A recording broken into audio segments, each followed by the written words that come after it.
Hey there, it's Kate Swoboda, also known as Kate Courageous. I'm the creator of YourCourageousLife.com, the director of the Courageous Living Coach certification at TeamCLCC.com, and I'm the author of the book The Courage Habit, which is available at booksellers everywhere and, of course, at Amazon. I coach some pretty incredible women via the Sovereign Experience, which you can learn more about at YourCourageousLife.com. I do a little group coaching help over at facilitatewithimpact.com. And now I'm the host of a new podcast, the Your Courageous Life podcast. We're going to talk about going after what you want and living a more courageous, emotionally resilient life. I might drop a couple of F-bombs, so don't listen with your kids in the back seat. And here we go.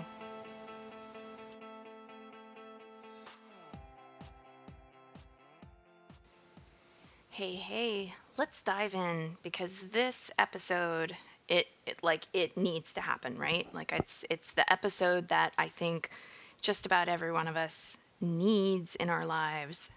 And it is an episode about playing by your own rules. In life, playing by your own rules. Before I get into that, just want to ask if you could please take a quick second and offer a little iTunes review, even if you just hit the 5 stars and you say, "Love it!" exclamation point. That is so helpful because it boosts the visibility of the Your Courageous Life podcast so that other people can learn about what we're up to and start playing by their own rules as well. All right, let's get into this, okay? Playing by your own rules. As I have developed the curriculum for the Sovereign Experience, which is my intensive, we're going to rewrite life from the inside out. You are going to walk out feeling on fire and on purpose, group coaching, one-on-one coaching, it is time kind of a program. As I'm writing the Sovereign Experience curriculum, it has to be addressed. How do you play by your own rules? That's the definition of self-sovereignty, isn't it? Sovereign, when we're not talking about a ruler, a king, somebody who is sovereign over you. I'm not talking about that, obviously, in the Sovereign Experience. I'm talking about you ruling your life. So there's this question that's kind of at the heart of everything that I'm creating in that curriculum, and it is, what's it going to take for you to decide that you will rule your emotional landscape? I have never been a fan of the uber masculine, or at least prototypical, stereotypical uber masculine, just do it. That's my bro voice. Just do it. I've never been a fan of this idea that all it takes is action. And the reason I've never been a fan of that idea is because I myself, and most of the incredibly intelligent clients I've worked with, whether they've been men or women, have been smart enough to figure out that action reaps results. But I'm talking about, how do you play by your own rules in such a way that you are emotionally sovereign over your life and you feel the power of that. You feel the freedom of that. Because far too often what ends up happening is people are ticking off the to-do lists of their lives. They're going, oh, okay, yeah, I went to yoga. Or they're going, oh, okay, yeah. I made sure that I gave of my time or my resources to a charitable organization so that I can consider myself a good person. Okay, I said yes, I helped the friend. Okay, I dutifully went on date night. But where's the passion? Where's the aliveness? Where's the ability to say no and feel grounded in your no and not do the thing where you ruminate on it for 24 hours and lose a little sleep over it? And I don't speak to any of this from the perspective of someone who just has all of that in life neatly wrapped up and figured out. That is never the perspective from which I teach. The perspective from which I teach and the perspective that I invite all of you into as you think about everything I talk about on today's episode, because I'm going to be giving you some questions to consider. The perspective I'm always taking is one of going, we are human beings having a human experience. We are fallible. We are flowing. Our lives shift. Our lives change. Circumstances do affect us. We are not immune to circumstance. We can be very reactionary, and nobody's perfect. So everybody's going to get off kilter at some point, and that's all part of the complicated matrix we're playing with. So we accept all of that. We accept that in the bucket of each of our individual lives, all of those things are going to be thrown into the bucket. And then we go, what is my point of power in all of this? What is my point of agency? Where do I take a stand for my life? What's it going to take for me to look at all the crap that ends up in my bucket that I don't really like and go, all right, this is the crap that's in my bucket. And it's not all crap, right? There's gratitude, and there's the people who love us, and there's that time that you went outside and the sun hit your face in just the right way and you felt whole, and there's that time that somebody paid it forward for you and you felt so connected to humanity and so loved, or that time that you really worked hard for something and you saw the results of it, or how children sound when they try to explain things, or just, I don't know, the love that's available often when we slow down enough to really see it. All of that's in your bucket too. But what often preoccupies most of our attention is the crap that's in the bucket. And instead of letting what the crap that's in the bucket, this is really starting to sound like a very different podcast than I had intended, but I'm going to go with it. Instead of letting all the crap that's in the bucket be this stuff that we relate to, as in, how do we get rid of it? Why is it here? I'm so tired of it. How about we actually go, wow, I'm getting like really snagged here in this idea that there's some certain way that I'm supposed to be showing up, or some certain way that I'm not supposed to have problems. I don't feel any sense of agency. I don't feel any sense of self-sovereignty about how I engage with it. I feel reactive.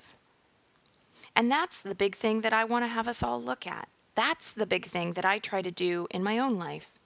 I have never set up my life to not deal with crap. What I've done is I've set up my life, and I continue to bring presence to setting up my life. And this is what I want to share with you on today's podcast. And this is what I want to share in the Sovereign Experience. I have been setting up my life so that when the challenges arise, the crap that's in the bucket, when that arises, how do I respond? Am I reacting or am I responding? And when I'm responding, am I responding from a place of my own values, my own integrity, my own rules from my life? Or am I responding from a place of some external authority that's fear-based? So I'm also not talking about moving away from collectivism. My rules, my alignment, my integrity for my life is tied to a collective culture. It's not, I'm going to do me and F everybody else. That's not actually sovereignty either. I mean, it's a kind of power over, but it's not the kind of sovereignty that really makes you feel emotionally free.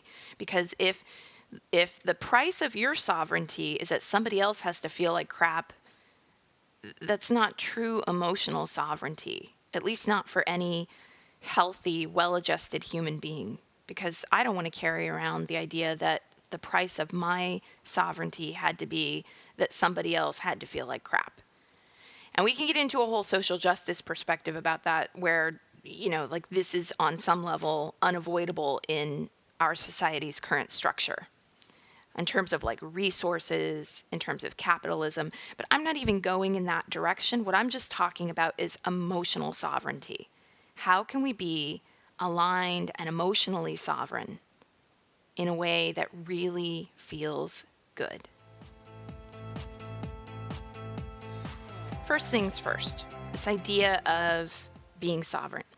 When I talk about being emotionally sovereign, I am not talking about the oft invoked not giving a fuck. I actually don't really believe that there's anybody who doesn't give a fuck. Like, I don't think it exists. I get why people use it as a rallying cry. I just don't believe that there's anybody who truly, really, really, really, truly does not give a fuck, except for people who maybe have a state of, serious psychosis. And I'll invoke Dr. Brene Brown, who has said that the only people who lack the capacity to feel shame, because there are a lot of people that she's met in her work who try to push shame away and go, no, I don't do shame, I don't have shame. And she's going, no, the only people who don't ever experience shame are people who have issues with psychosis.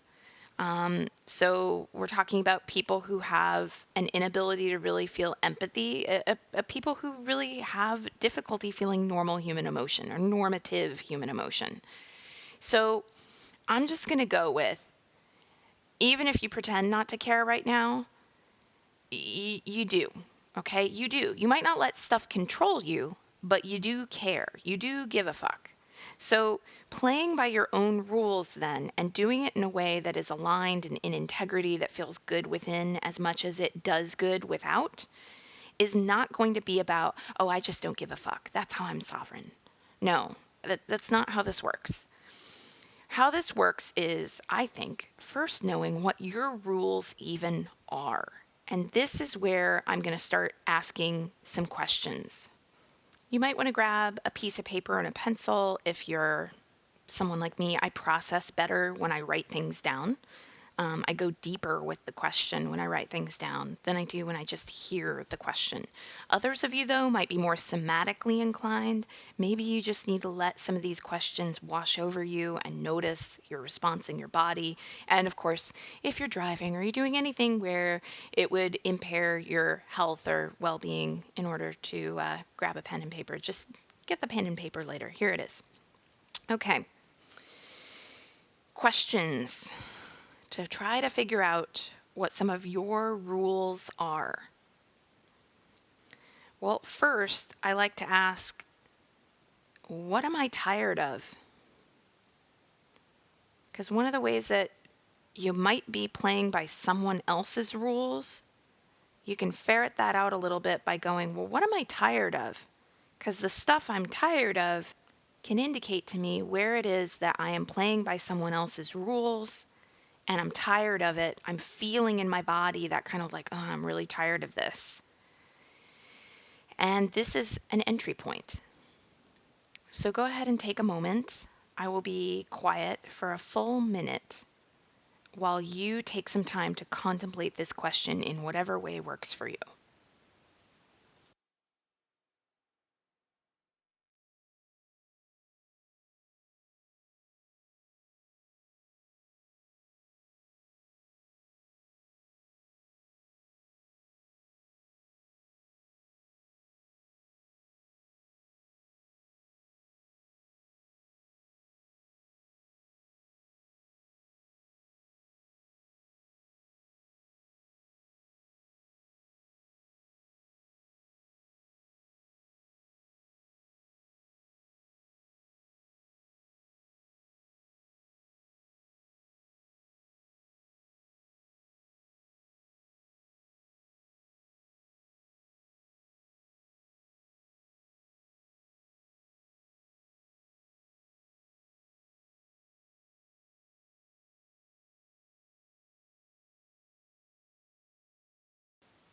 All right, we're back.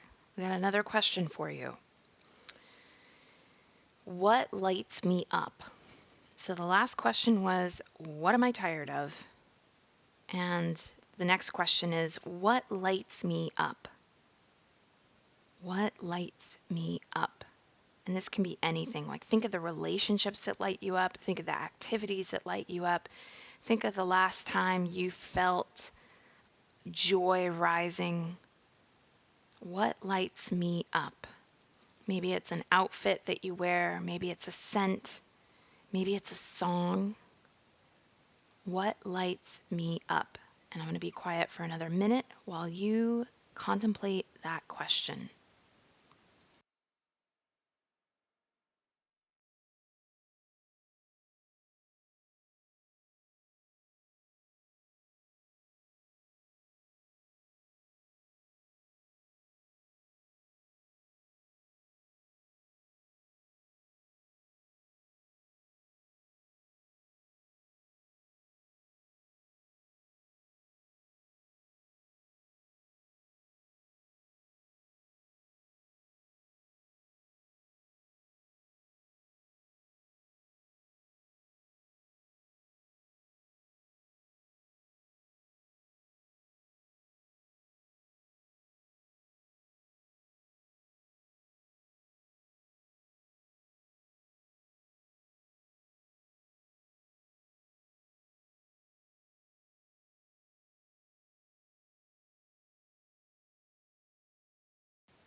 All right.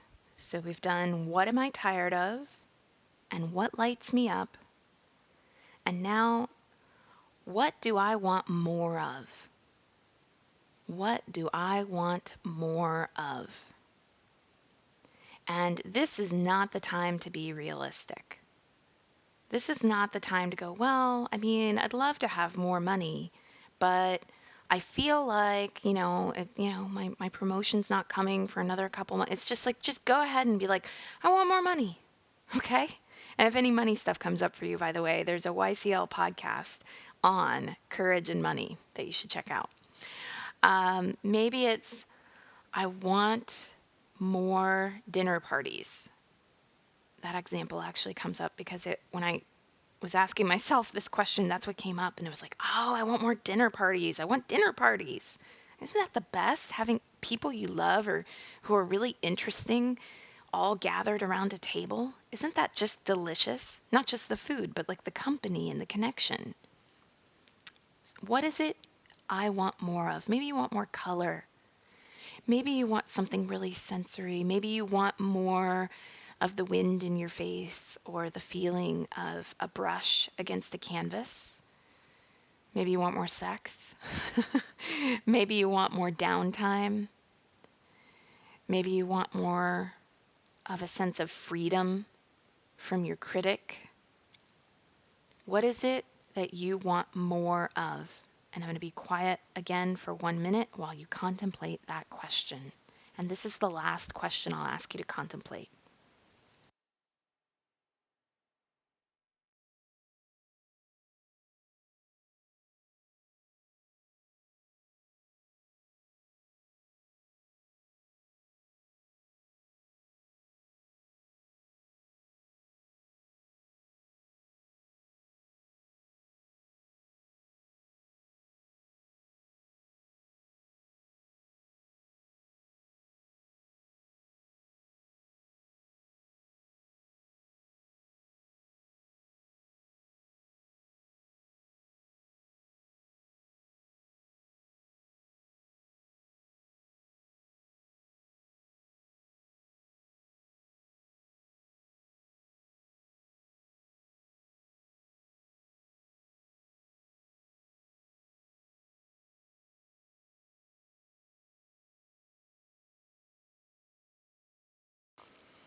All right. So we've done the questions. What am I tired of? What lights me up? What do I want more of? And the idea with each of these questions is that once you had answered them, we could mine those questions a little bit to figure out what some of your rules might be. What am I tired of could indicate rules of yours that are currently being violated, intrinsic rules of yours. So, for instance, maybe one of your rules is being violated at your workplace because you just keep getting a boss who's delegating more stuff to you and delaying hiring the person that they really need to hire to do the work they're supposed to be doing. And you're like, I'm tired of that. I'm tired of having more stuff delegated to me. I'm getting stuff delegated to me, and that feels out of alignment for me. I know that I'm just basically taking it. And one of my rules is that I don't just take it and take it and take it and take it. I speak up for myself, or I put in a boundary, or I'm not willing to do the work that isn't mine. My rule for myself is I excel at doing the work that is in my wheelhouse. I don't take on the stuff that isn't. Or your rule in that same circumstance you might find could be completely different. Maybe your rule is actually, I have been violating my own integrity in the sense that I haven't been giving myself time to play. Maybe for you, it's like, I'm really tired of my boss delegating stuff to me. It's driving me crazy, but I don't see the entry point for my rule as being about trying to get him or her to change. I see the entry point as going, what is it I need to refuel my cup so that I can come back to my life or my job and feel really present? So the process in the actual sovereign experience that I lead people through will consist of really getting clear on what some of those rules are, whether they're intrinsic rules that aren't being honored currently, or rules that a person wants to live by that are actually getting violated by some external circumstance. But the question that you can consider in this short podcast would be looking at your list or thinking about the things that came up for you when you were going, what am I tired of? What lights me up? What do I want more of? And going, what's the way of being, the rule or the way of being that I want to be honoring here?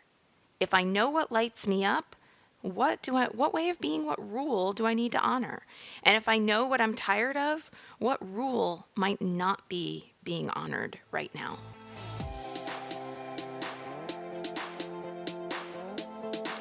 So now we flip over to, how do you know that you're in integrity in your life? Because here's the thing about playing by your own rules. Integrity is important because when we're talking about emotional sovereignty or playing by your own rules, again, this is not, I don't give a fuck. This is not power over. This is not, I get to do what I want and other people just have to suffer and deal. Integrity is actually important here. I live by the definition of integrity that my coach, Matthew Marzell, gave me more than a decade ago. Integrity is when your words and actions match and they are in alignment with your values, beliefs, commitments, and life vision. And if you couldn't tell, there was a time in my life when integrity was such an issue that I don't know, might have repeated that definition over and over and over and over and over again until I finally memorized it. So here we go, one more time. Integrity is when your words and actions match and they are in alignment with your values, beliefs, commitments, and life vision. Normally, people's definitions of integrity stop with, do your words and actions match? And that becomes problematic, especially for people who have a people-pleasing pattern. In my book, The Courage Habit, I talk about the 4 predominant fear patterns. You can read about all of them in the book, which is available, booksellers, Amazon, etc. And you can actually figure out which one is the big one that hooks you. They all hook us a little bit, but usually there's one that really hooks you more than the rest. People pleasers in particular, if that is your hook, they have a really hard time when they're thinking about integrity because the tendency is to go, well, my words and actions need to match. So since I told that person yes already, I just have to do it. And unhooking from that can be tricky. But I'll broaden it a little bit. So words and actions matching, yes, that is important. Okay, if you make a commitment to yourself, if you say, I can't live a well-lived life without traveling the world. That means something to me. That's part of my aliveness. I will look back and I will regret my life if I don't take that trip. Then your words and actions matching is going to be important. But you also need to bring in your values, your commitments, your beliefs, your life vision. Because leaving your kids so that you can go have your dream, like I'm thinking of young children here, of course, leaving very young children without a parent for a year while you go off and travel, Well, I mean, when you have kids, you're making a commitment to raise them, and you can't just ditch that commitment. And I'm guessing that you probably would want to live with some values around love, and love that extends beyond just yourself and your own agenda. And if love is a value, you can't really honor the value of love if you just, bail on your family. So, integrity, true integrity, is really about pulling all of those pieces together, not just some of them, not just the ones that are convenient. And this is where we get into playing by your own rules. And this is what I'm talking about when I talk about I don't want my emotional sovereignty to come at the expense of someone else. What this looks like in my own life is that, for instance, around the fact that people suffer, I don't stick my head in the sand. I don't check out and not read the news headlines, because I don't want my emotional sovereignty, my feeling good within my body, to come at the expense of other people being ignored, forgotten, no one sticking up for them, no one giving voice to the suffering that they endure. Obviously, it's going to have an impact on my emotional state to read about other people suffering, or to feel the powerlessness of not being able to immediately do something to alleviate their suffering. But it wouldn't be integrity for me to go, well, I just got to do me. I got to be emotionally sovereign and cool and love and light and all that within me, which means I just don't pay attention to the news headlines. One of the TED Talks, by the way, that I think illustrated this so brilliantly, it's such a good TED Talk. It's by, I'm going to probably mispronounce her name and I apologize, Lovie Ajayi. Lovie is spelled Luvvie, and Ajayi is spelled Ajayyi. And I first heard about her when she was interviewed for the TED Radio Hour, which, by the way, if you need to feed your podcast addiction, and who doesn't want to do that, the TED Radio Hour is my favorite. It's so good. And then I went and listened to her full TED Talk, which was brilliant. And when she's talking about in this TED Talk, getting comfortable with being uncomfortable, specifically when it comes to saying things that need to be said, that are difficult to say, that challenge the status quo, that challenge power structures. And this is a quote from her that I pulled from both the TED Radio Hour and her TED Talk. She says, when it's time to say these hard things, I ask myself 3 things. 1, did you mean it? 2, can you defend it? And 3, did you say it with love? If the answer is yes to all 3, I say it and let the chips fall. I love that, you guys. I love that. Did you mean it? Can you defend it? And did you say it with love? I love that.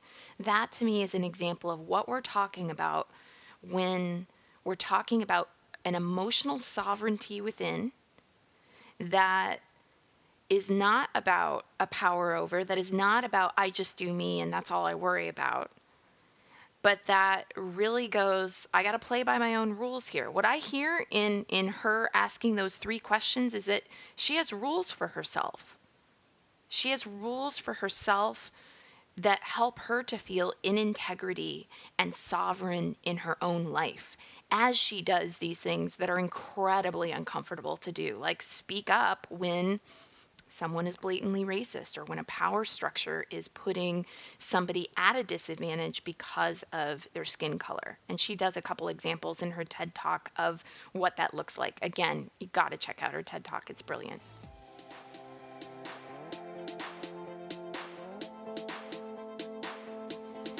Okay, so this has probably got you thinking a little bit. How do I step into more sovereignty in my own life? How do I play by my own rules? And again, to recap, first, you got to know what your rules are. This isn't, I just don't give a fuck.